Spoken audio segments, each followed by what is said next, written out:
Hi friends, नमस्कार। विशिष्ट study channel में आप सभी का स्वागत है। फ्रेंड्स, आज का जो वीडियो है वो जीव विज्ञान से रिलेटेड है और इस वीडियो में मैं जीव विज्ञान के जनक और जीव विज्ञान की प्रमुख शाखाओं के बारे में बताऊंगी। सो फ्रेंड्स, आज स्टार्ट करते हैं। जीव विज्ञान की वह शाखा है जिसके अंतर्गत जीवधारियों का अध्ययन किया जाता है। जीव विज्ञान की वह शाखा है जिसके अंतर्गत जीवधारियों का अध्ययन किया जाता है। जीव विज्ञान को अंग्रेजी में बायोलॉजी के नाम से जानते हैं और यह अंग्रेजी के दो शब्द से बना है, बायो और लॉजिस, जिसमें बायो का अर्थ है जीवन और लॉजिस का अर्थ है अध्ययन, अर्थात जीवन का अध्ययन ही बायोलॉजी कहलाता है। फ्रेंड्स, अब जानते हैं जीव विज्ञान शब्द का प्रयोग सर्वप्रथम किसने किया। फ्रेंड्स, जीव विज्ञान शब्द का सर्वप्रथम प्रयोग फ्रांसीसी वैज्ञानिक लैमार्क और जर्मन वैज्ञानिक ट्रेविरेनस ने 1801 ईस्वी में किया था। जीव विज्ञान शब्द का सर्वप्रथम प्रयोग 1801 में फ्रांसीसी वैज्ञानिक लैमार्क और जर्मन वैज्ञानिक ट्रेविरेनस ने किया था। फ्रेंड्स, अब आइए जानते हैं जीव विज्ञान का जनक। जीव विज्ञान का जनक अरस्तु को कहा जाता है और साथ ही जंतु विज्ञान का जनक भी अरस्तु को कहा जाता है। जीव विज्ञान का जनक अरस्तु और जंतु विज्ञान का जनक भी अरस्तु। नेक्स्ट है वनस्पति विज्ञान का जनक।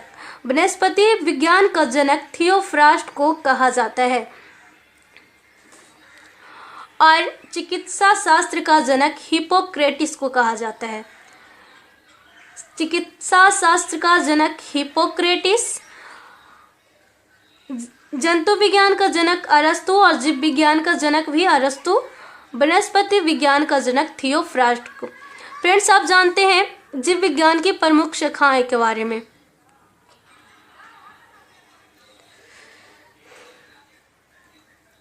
फ्रेंड्स, पहला है फ्लोरिकल्चर। फ्लोरिकल्चर में फूलों के संवर्धन का अध्ययन किया जाता है।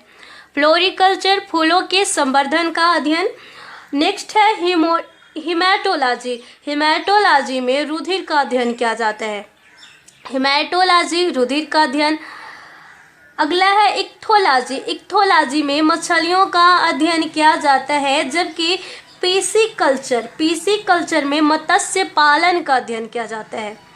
इक्थोलॉजी मछलियों का अध्ययन किया जाता है, जबकि पीसीकल्चर में मत्स्य पालन का अध्ययन किया जाता है। फ्रेंड्स, नेक्स्ट है एविकल्चर। एविकल्चर में पक्षी पालन का अध्ययन किया जाता है, जबकि ऑर्निथोलॉजी में पक्षियों का अध्ययन किया जाता है। ऑर्निथोलॉजी पक्षियों का अध्ययन, जबकि एविकल्चर में पक्षी पालन का अध्ययन किया जाता है।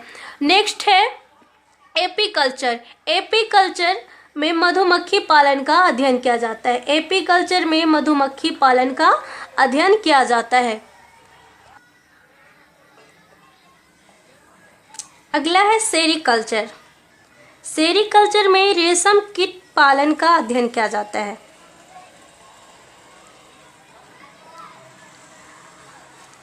अगला है माइकोलॉजी। माइकोलॉजी में कवकों का अध्ययन किया जाता है, जबकि फाइकोलॉजी में शैवालों का अध्ययन किया जाता है। माइकोलॉजी कवकों का अध्ययन, फाइकोलॉजी शैवालों का अध्ययन किया जाता है। फ्रेंड्स, एक बार फिर से इक्वल कर लेते हैं। फ्लोरिकल्चर फूलों के संवर्धन का अध्ययन, हेमेटोलॉजी रुधिर का अध्ययन, इक्थोलॉजी मछलियों का अध्ययन, पीसीकल्चर मत्स्य पालन का अध्ययन, एविकल्चर पक्षी पालन का अध्ययन, जबकि ऑर्निथोलॉजी पक्षियों का अध्ययन किया जाता है।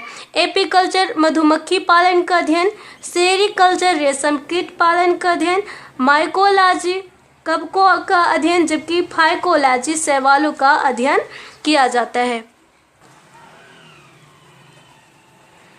अगला है एग्रोनॉमी। एग्रोनॉमी में फसलों का अध्ययन किया जाता है।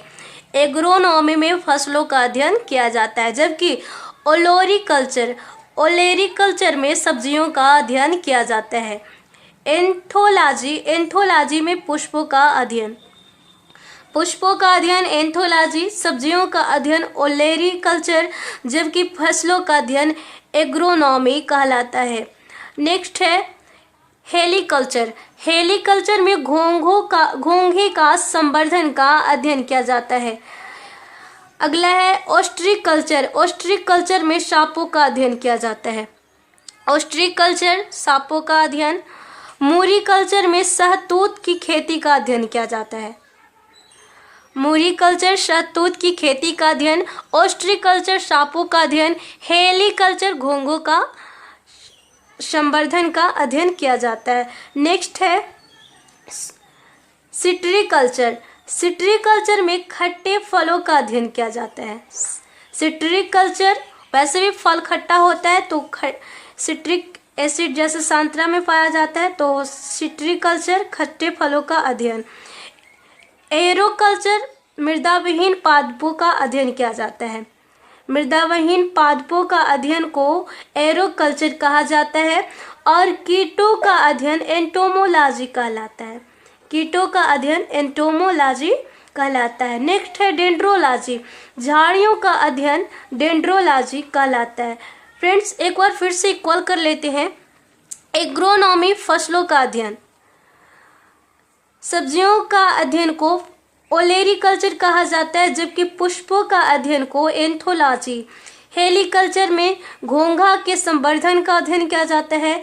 ओस्ट्रीकल्चर में सांपों का अध्ययन किया जाता है। और मूरीकल्चर में शहतूतों की खेती का अध्ययन किया जाता है। जबकि सिट्रीकल्चर में खट्टे फलों का अध्ययन किया जाता है। और एरोकल्चर में मृदा विहीन पादपों का अध्ययन किया जाता है। नेक्स्ट है एंटोमोलॉजी, एंटोमोलॉजी में कीटों का अध्ययन और डेंड्रोलॉजी में झाड़ियों का अध्ययन किया जाता है।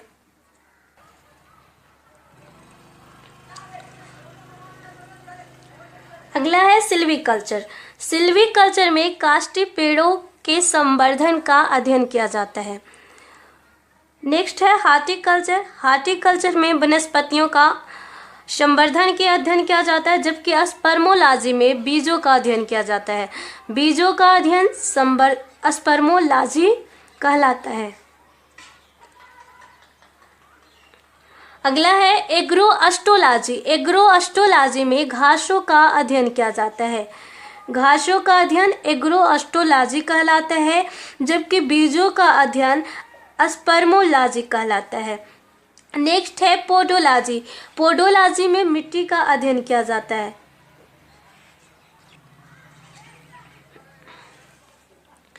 पैलिनोलॉजी में पराग कणों का अध्ययन किया जाता है।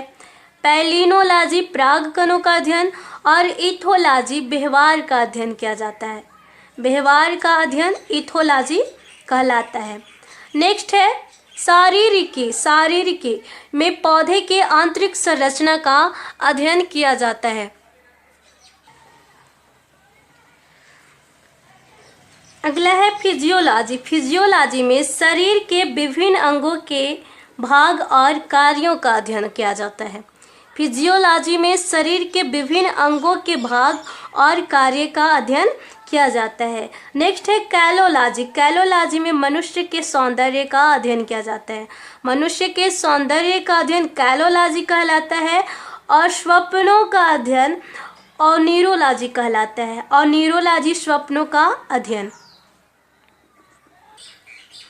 सो फ्रेंड्स, आज के लिए इतना ही। अगर वीडियो अच्छा लगा हो तो चैनल को सब्सक्राइब करें और वीडियो को लाइक करना ना भूलें। Thank you so much.